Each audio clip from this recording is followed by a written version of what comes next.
Our next problem is the Hamiltonian cycle problem. The input here is just an undirected graph. And the question is there a cycle in the graph that visits all of the vertices once?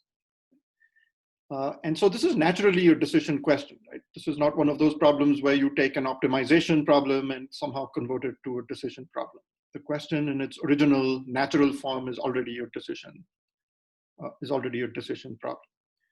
Right, so let's understand this with a couple of examples. And so both of these examples are from the Corman textbook. So it will turn out that the answer to the Hamiltonian cycle question on the graph on the left is yes. There is indeed a way to start at a vertex, visit all of the other vertices, following edges, and come back to the original vertex. The shaded edges on the graph show you the Hamiltonian cycle. Just to maybe make it a little more obvious, let me do this myself here on the graph. So I'm starting here at the bottom left. That choice was arbitrary. I could have started in any of the vertices, right? Remember, it's a cycle. So at some level, it doesn't really matter where you start. And so here we go. With each move I'm making, I am getting to a new vertex that I haven't seen before. And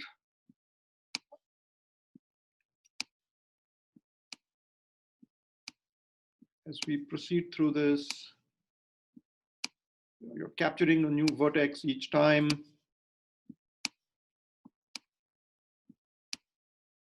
And remember that this is the Hamiltonian cycle problem, so you do have to end up where you started.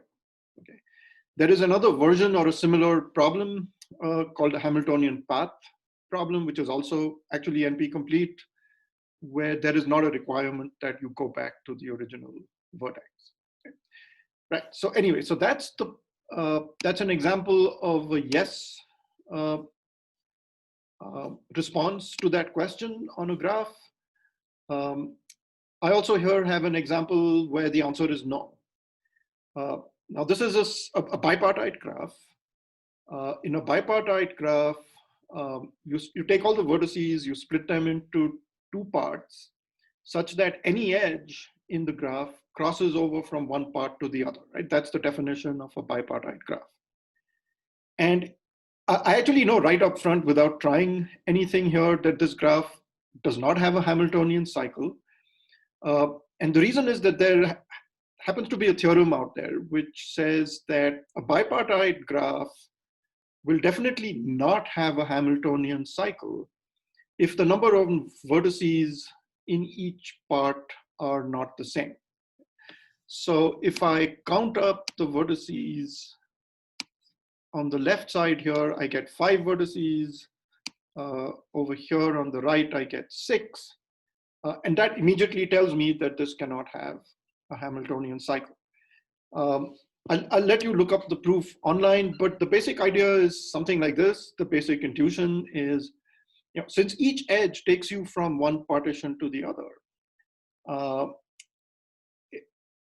as you move forward trying to create a Hamiltonian cycle, you find that you,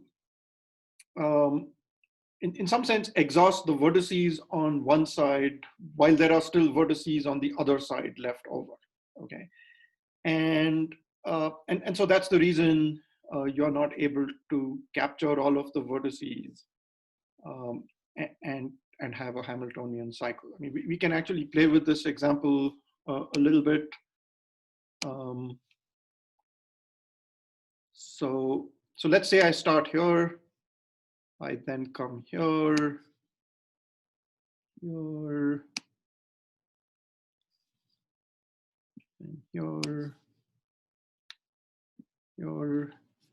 I'm actually going to erase these 2 ovals that I drew because they're complicating things a bit. Right, so each time I'm crossing over, I am going to a new vertex on the other side. Each time I do this, remember that I'm following an edge in the graph, right? So, I mean, I can't go around introducing my like new edges here that don't already exist. And so this is where we are now, right? Now, of course, this will take me back to here. But my problem now is that I need to go back to the starting vertex, which happened to be this one here. Okay, but I'm already on the right-hand side. And so to do this, I have to go left once and then come back. And I have no way to do that because I've used up all the vertices. I've exhausted all the vertices on the left-hand side. Okay? So anyway, so this for this graph, the answer would be no, there is no Hamiltonian cycle. Okay? When we come back in the next video segment, we're going to start looking at a proof of NP completeness. So we're going to do a reduction.